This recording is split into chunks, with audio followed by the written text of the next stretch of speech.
అందరికి నమస్కారం. నేను శిరీష. ప్రస్తుతం మనతో పాటు ఉన్నారు ప్రముఖ జ్యోతిష్య వాచస్పతి బ్రహ్మశ్రీ పోతుకూచి చంద్రమౌళి శాస్త్రి గారు. గురుగారితో మాట్లాడతాం. నమస్కారం గురుగారు. ఓం శ్రీమాత్రే నమః. గురుగారు, ఈ సంవత్సరం శ్రీ పరాభావనామ సంవత్సరంలో వ్యాపారం బాగా డెవలప్ అయ్యే రాశులు ఏమంటారు గురుగారు? ఓం శ్రీ మహాలక్ష్మి వ్యాపారలక్ష్మీ దేవ్యే నమో నమః. ఓం శ్రీం హ్రీం శ్రీం కమలే కమలాలయే ప్రసీద ప్రసీద. శ్రీం హ్రీం శ్రీం మహాలక్ష్మే నమో నమః. మహాలక్ష్మి అనుగ్రహం పొందాలంటే అంత ఈజీ కాదమ్మా. అంటే అధిక మొత్తంలో ఎంతోమందిని పోషిస్తూ వీరి యొక్క కుటుంబాన్ని పోషింపబడుతూ వీరికి ఉన్నటువంటి తెలివితేటల్ని జ్ఞానాన్ని రంగరించి ఒక బ్రహ్మాస్త్రంగా వేస్తే చేసేదే వ్యాపారం. ఉద్యోగ ధర్మం వేరమ్మ. వెళ్తారు, సంతకాలు పెట్టుకుంటారు, వాళ్ళు చెప్పించేస్తారు, వెళ్ళిపోతారు. ఉద్యోగం వేరు. ఉద్యోగం అనేటటువంటిది శరీరానికి సంబంధించింది. ఇష్టపడితే కాస్త, ఎందుకంటే అక్కడ బుద్ధి ప్రేరేపణ ఎంత పెట్టినా కూడా వీళ్ళకి ఫేమ్ రాదు, వీళ్ళకి డెవలప్ కాదు. కానీ వ్యాపారం అనేటటువంటిది అఖండమైనటువంటి తెలివితేటలతో కూడుకున్నటువంటిది. బుద్ధి ఉండాలి, లోకజ్ఞానం ఉండాలి, దానికి తగ్గ స్టామినా, లోపల మానసిక ప్రక్రియ ఉండాలి. యాక్చువల్లీ వ్యాపారం చేసే వాళ్ళకి మనసుతో పని ఉండదు, బుద్ధితోనే పని. మరి అందులో మరి వ్యాపారానికి ముఖ్య కారకుడు ఎవరయ్యా అంటే బుధగ్రహము. బుద్ధి అవసరమైతే ఇటు తీసుకెళ్ళాలి, అవసరమైతే ఇటు తీసుకెళ్ళాలి. ఎటంటే అటు వెళ్ళగలిగేది పాదరసం లాంటి బుధుడు. అందుకనే పాదరసానికి అధిపతి బుధుడు. పాదరసం ఒక చోట వేస్తే ఉంటుందే, అసలు ఇటు పోతుంది అంటే దానికి ఏదైనా గీస్తేనే ఇట్లా పోతుంది అది. కాబట్టి పాదరసం ఎంతో బుధగ్రహం కూడా అంతే. కాబట్టి బుధుడితో పాటుగా జ్ఞానానికి మూలకారకుడు గురుడు. జ్ఞానం లేకుండా వీడికి ఎన్ని తెలివితేటలు ఉన్నా, బుద్ధి ఉన్నా కూడా ఎక్కడో అక్కడ వాడు కింద పడాల్సిందే. కాబట్టి బుధుడు ప్లస్ గురుడు, వీరిద్దరి యొక్క అనుగ్రహం పుష్కలంగా ఉన్నవాడికి శుక్రుడు వచ్చి అటాచ్ అయిపోతాడు అంతే. లక్ష్మీదేవి వచ్చి వాటేసుకుంటుంది. ఈ రెండూ లేని వాడికి లక్ష్మీదేవి వస్తుందేమో, వాడికి ఎట్లా ఖర్చు పెట్టాలో తెలియక 10 లక్షలు వస్తే ఒకే రోజు ఖర్చు పెట్టేస్తాడు. వాడికి వేరే ఆలోచనలు ఉండవు, బుద్ధి ఉండదు. వాడు ఓన్లీ కోరికను మాత్రమే చూస్తాడు. అందుకనే బుధగ్రహము గురుగ్రహము ఈ రెండింటి యొక్క సంయుక్తమైనటువంటి మిళితమైనటువంటి రాశి ఏదయ్యా అంటే జూన్ 1వ తేదీ వరకు మిథున రాశి. మిథున రాశిలో ఉన్నటువంటి గురుడు మార్చి 11వ తేదీ నుండి ఈ పరాభవ నామ సంవత్సరంలో జూన్ 1వ తేదీ వరకు కూడా ఆ మిథున రాశిలో ఉంటూ ధనుస్సు రాశిలో ఎవరైతే ఉన్నారో మూలా నక్షత్రము, పూర్వాషాఢ నక్షత్రము, ఉత్తరాషాఢ నక్షత్రం 1వ పాదం, ఈ ధనుస్సు రాశి వారికి అఖండమైనటువంటి దివ్య సంపదల్ని తెచ్చిపెట్టేటటువంటి వ్యాపార యోగం ఏదే అంటే ధనుస్సు రాశి వారు.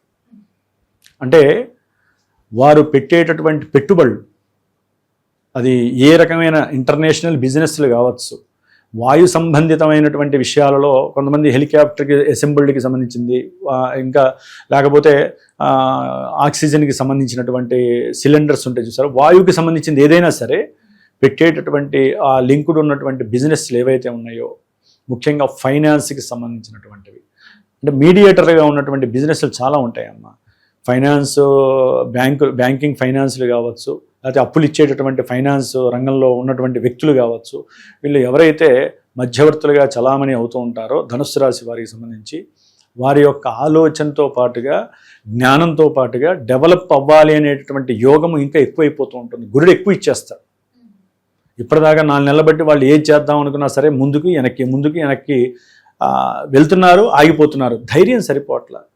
ఇప్పుడు ఈ గురుడు యొక్క దృష్టి మార్చి 11 నుంచి పుష్కలంగా ధనుస్సు రాశి మీద పడుతోంది. దాంతో వ్యాపారంలో వృద్ధిని ఎట్లయినా చేయాలనేటటువంటి దృఢ సంకల్పం ధనుస్సు రాశి వారికి వస్తోంది. దాని తర్వాత జూన్ 2వ తేదీ నుండి దాదాపు నవంబర్ 1st వీక్ వరకు కూడా చంద్రరాశి అయినటువంటి కర్కాటక రాశిలోకి వచ్చినప్పుడు మకర రాశి వారు ఎవరైతే ఉన్నారో వారికి ఈ వ్యాపారపరమైనటువంటి యోగం ఎందుకు ఉంటుంది? ఎందుకంటే అమ్మా, మనకి ఉద్యోగ ధర్మపరంగా ఉండేటటువంటి భావాలు, స్థానాలు ఒకటి ఉంటాయి. వ్యాపారపరమైనటువంటి స్థానం, 7వ స్థానం ఏదైతే ఎదురుకుండా ఉంటుందో దాన్ని భాగస్వామ్యము అంటారు. మకర రాశి వారికి ఎదురుకుండా ఉన్నది కర్కాటక రాశి. అందులో పెద్ద గ్రహమైనటువంటి గురుడు ఉచ్చస్థితిలో ఉన్నప్పుడు వీరు సంకల్పం ఏదైతే చేస్తారో, పెట్టుబడి పెట్టి నేను ఈ బిజినెస్ చేయాల్సిందే అనుకుంటే, ముఖ్యంగా మిల్క్ ప్రోడక్ట్స్కి సంబంధించిన ప్రతి ఐటమ్, అట్లాగే వాటర్కి సంబంధించినటువంటి బిజినెస్లు ఏవైతే ఉన్నాయో దానికి సంబంధించింది, వెండి సంబంధించినటువంటి ఏదైతే ఉన్నాయో వెండికి సంబంధించినటువంటి వాళ్ళు, రబ్బరు ఉత్పత్తులు ఏదైతే సంబంధించిన వాళ్ళు ఉన్నారో వాళ్ళందరూ కూడా విశేషమైనటువంటి కీర్తి ప్రతిష్టలు సంపాదించి అంటే వారు చేసినటువంటి ఉత్పత్తులు కానీ, వారికి ఉన్నటువంటి టాలెంట్ వైజ్ కానీ వ్యాపారంలో వృద్ధి జరగటానికి చాలా ఫాస్ట్గా జరిగిపోతుంది. అంతే, ఇంకా ఆలోచన లేదు. అంటే వాళ్ళ సంకల్పము అంత ఫాస్ట్గా బలాన్ని కలిగి ఉంటుంది. ఏది చేయాలన్నా, పెట్టుబడి పెట్టాలన్నా ఆలోచన చేయరు. ఇంకా ఆ యోగం అంత గొప్పగా పనిచేస్తుంది. ఇది మకర రాశి వారికి వ్యాపార ధనయోగం, ఒట్టి యోగం కూడా కాదు, వ్యాపార ధనయోగం చాలా సౌఖ్యంగా పెట్టేస్తారు. ఇప్పటిదాకా ఆలోచించిన వాళ్ళు కూడా పెట్టేస్తారు, రిలాక్స్ అయిపోతారు నవంబర్ వరకు కూడా. తర్వాత కుంభరాశి వారికి నవంబర్ నుంచి కొంచెం అనుకూలత్వం ప్రారంభమవుతుంది. దాదాపుగా నవంబర్ నుంచి ఫిబ్రవరి వరకు కూడా వీరు అనుకున్నటువంటి వ్యాపార సంబంధిత విషయాలు కుంభరాశి వారు, అది గవర్నమెంట్ ఇంటర్లింక్ వాళ్ళతో కావచ్చు, అంటే గవర్నమెంట్ వాళ్ళతో ప్రభుత్వానికి సంబంధించి ఏ వ్యాపార పరమైనటువంటి అంటే ఆర్థిక పరమైన విషయాలు కానీ, లేకపోతే ఇంకేదైనా వేరే దేశాలకి గవర్నమెంట్కి సంబంధించిన ఐటమ్స్ ఏదైనా ఉత్పత్తి తయారు చేసి అక్కడికి పంపించేటటువంటి వాటికి కానీ వాటిల్లో పెడితే, అట్లాగే షేర్స్ కానీ గవర్నమెంట్తో ఇంటర్లింక్ ఉన్న వ్యాపారులు ఏం చేస్తారంటే గవర్నమెంట్ షేర్స్లో పెడతారు, విపరీతమైనటువంటి లాభార్జన. అట్లాగే వ్యాపారంలో చక్కటి వాళ్ళకి పరిస్థితి కనిపిస్తుంది. ఇప్పటిదాకా ఉన్నటువంటి పరిస్థితులు వేరుంటాయి. ఇప్పుడు నవంబర్ నుంచి కూడా వీరికి కుంభరాశి వారికి కాస్త రాహుకేతువుల బెడదని, ఏలినాడు శని ఆల్రెడీ నడుస్తున్నా కూడా గురుబల యోగం అనేటటువంటిది వ్యాపారంలో వృద్ధినిస్తుంది. గవర్నమెంట్ సత్కారాలు వీరికి లభిస్తాయి, సన్మానాలు చేస్తారు. అట్లాగే వీరు గవర్నమెంట్తో సంబంధించి పనులు చేయటంలో చాలా ఉత్తీర్ణులు అవుతారు. రాజకీయ నాయకులతో కావచ్చు, లేకపోతే క్రీడారంగానికి సంబంధించిన వ్యాపారాలు ఏవైతే ఉంటాయో వాటికి సంబంధించినవి కావచ్చు, లేకపోతే లలిత కళలకి సంబంధించిన ఇన్స్ట్రుమెంట్స్ తయారు చేస్తూ ఉంటారు, వాటికి సంబంధించిన విషయాలు కావచ్చు. ఏదైనా సరే వీరు ముట్టుకున్నటువంటి వ్యాపార విషయంలో వారి జన్మజాతకంలో గనక వ్యాపార యోగం ఉండి వ్యాపారానికి సంబంధించినటువంటి దశలో అంతర్దశలో టచ్ అవుతూ, ఇప్పుడు ఈ గురుడు వీరిని కనుక తన యొక్క బలంతో చూస్తున్నారు కాబట్టి కుంభరాశి కానీ, ఇందాక మనం అనుకున్న ధనుస్సు రాశి, మకర రాశి, ఈ 3 రాశుల వారికి వరుసమే ఈ గురుడు అతిచారత్వం ఈ 3 రాశుల్ని ఒక రకంగా చెప్పాలంటే చక్కటి యోగాన్ని కలుగజేస్తుంది ఈ వ్యాపార యోగం. కాకపోతే ఏంటంటే 3 పార్ట్లుగా ఉంటుంది. మరి ఇప్పుడు ఈ ధనుస్సు రాశికి తర్వాత లేదా అండి వ్యాపార యోగం అంటే? ఎందుకు ఉండదు? ఉంటుంది. వ్యాపార యోగం ఇప్పుడు ఉంటుంది. ఒకసారి టచ్ అయితే చాలమ్మా. కారు స్టార్ట్ కాదు, ఒకసారి స్టార్ట్ అయితే వెళ్తూనే ఉంటుంది, ఆగదిగా. ఎందుకంటే దానికి ఆ వేడి అనేది ఉత్పత్తి అవుతుంది కదా. అట్లాగే గురుడు ఉత్పత్తి కారకుడు. ఒక్కసారి ఆయన దృష్టి మన మీద పడింది, వ్యాపారపరమైన ఆలోచనలు ఇప్పటిదాకా చేసి చేసి చేసి విసికెత్తి కూర్చొని ఉంటారు ఇట్లా ఏం చేయలేక. ఆయన దృష్టి పడంగానే ఎక్కడ లేని అవకాశాలు వస్తాయి. కాబట్టి వ్యాపార యోగం పరంగా అనుకూలంగా ఉన్నటువంటి రాశుల్లో ధనస్సు రాశి, మకర రాశి, కుంభరాశి, ఈ రాశుల వారికి పార్ట్స్గా అవకాశాలు లభిస్తున్నాయి. దానికి తగ్గట్టుగా చక్కటి విపరీతమైనటువంటి ఆర్థిక ధనార్జన కలుగుతుంది. జాతకంలో కూడా యోగిస్తేనే, లేకపోతే టచ్ చేసేసి పక్కకి పోతూ ఉంటాయి అవన్నీ కూడా. జాతకం ప్రధానమమ్మ. అది లేదు అనుకున్న వాడికి ఇది పట్టుకొని వేలాడాలి. ఒకవేళ ఇది జరగట్లేదు గురువు గారు, మీరు చెప్పింది మాకు ఎక్కడా జరగట్లేదు అని ఆ సందర్భాల్లో ఇందాక మనం చెప్పిన మాసాల్లో అనుకున్నారనుకోండి, అప్పుడు వారు ఏదైనా వ్యాపారానికి సంబంధించినటువంటి పూజలు పునస్కారాలు చేసుకోవాలి. అంటే ఆ యోగం కలగటానికి పుషింగ్ ఇచ్చుకోవద్దమ్మా. కాబట్టి ఎట్లా గురుగారు, ముఖ్యంగా చాలా మంది స్వతగా వ్యాపారాలు పెట్టుకుంటూ ఉన్నారు, కానీ వాళ్ళకు ఎక్స్పెక్ట్ చేసినంత కస్టమర్స్ రాకపోవడం అలాంటివి జరుగుతూ ఉంటాయి. అది వాస్తు పరంగా అయినా సరే, ఇంకేదైనా కొన్ని డీలేస్ వల్ల. సో ముఖ్యంగా ఆ షాప్స్లోనైనా వ్యాపారం స్థలంలోనైనా ఏమన్నా మార్పులు చేస్తే బాగుంటుందంటారా?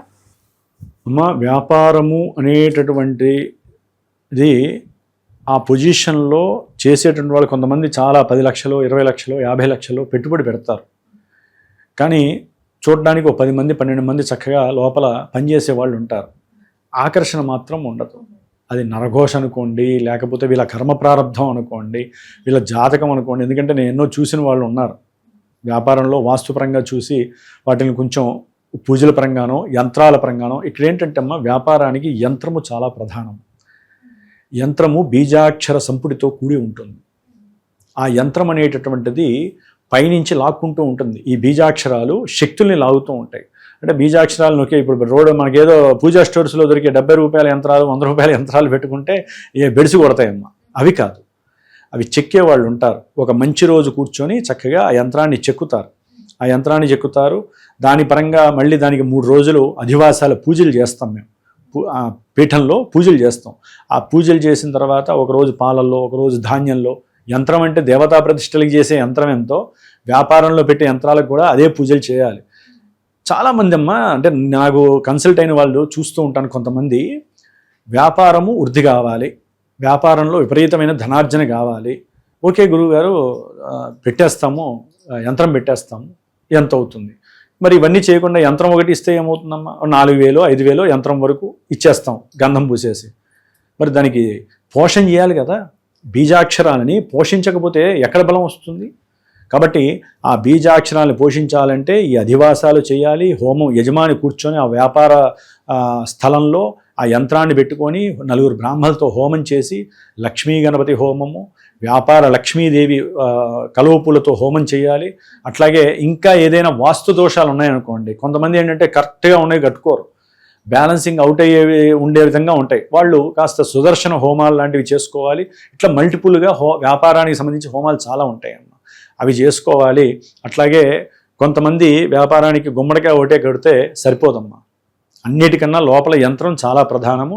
యంత్రాన్ని నమ్మితే మంత్రము, యంత్రము, తంత్రము, ఈ మూడిటికి కూడా చాలా దగ్గర అవినాభావన సంబంధం. ఈ 3 కలిస్తేనే తంత్రం అంటే ఏంటి? హోమాలు, అట్లాగే యంత్రము ఆ బీజాక్షరాలు, మంత్రము ఆ బీజాక్షరాల సంపుటితో కూడినటువంటి మంత్రము. ఈ మూడింటిని చేయగలిగిన వాడు ఎవరే అంటే బ్రాహ్మణుడు, పురోహితుడు.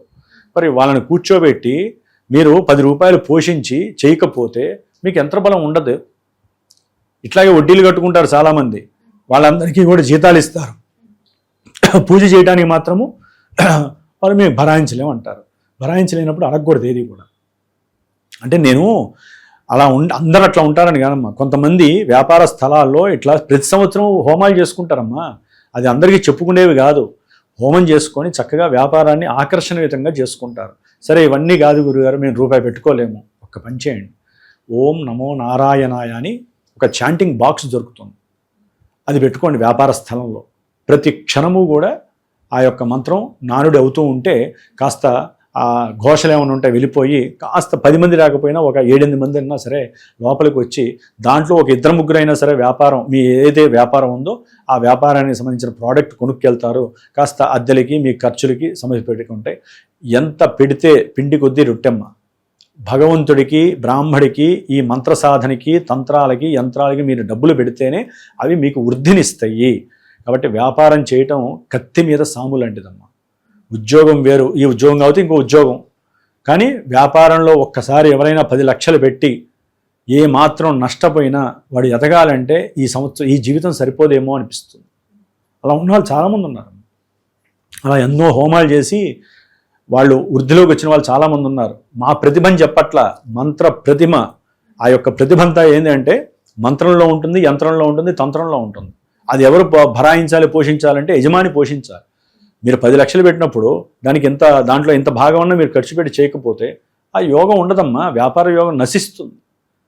కాబట్టి లక్ష్మీదేవి ఆరాధన అధికంగా చేయాలి. ఇంకా చాలా ఉంటాయి వ్యాపారంలో ఆకర్షణ కోసం, చాలామందికి తెలుసు, అవి చేస్తూనే ఉంటారు. మనకన్నా ముందు చెప్పుకున్న వాళ్ళు ఉంటారు, మనం చెప్పేవి చేసేవాళ్ళు ఉంటారు, ఇంకా తెలియని వాళ్ళు ఇప్పుడు ఆచరించే వాళ్ళు చాలామంది ఉంటారు. కాబట్టి వ్యాపారం చేసేవాళ్ళు లక్ష్మీదేవి ఆరాధన, నారాయణుడి ఆధారణ ఎక్కువ చేయండి. ఏదన్నా ఉంటే, ఓపిక ఉంటే మీకున్నంతలో సరైన గురువుని సంకల్పించి చక్కగా యంత్రాన్ని పోషించి ఆ యంత్రాన్ని చక్కగా ఒక చోట పెట్టుకుంటే చాలా విశేషమైనటువంటి ఫలితాలు కలుగుతాయి. గురుగారు మొత్తం మీద మాకు తెలియని మంచి విషయాలు తెలియజేసినందుకు ధన్యవాదాలు. శుభమస్తు.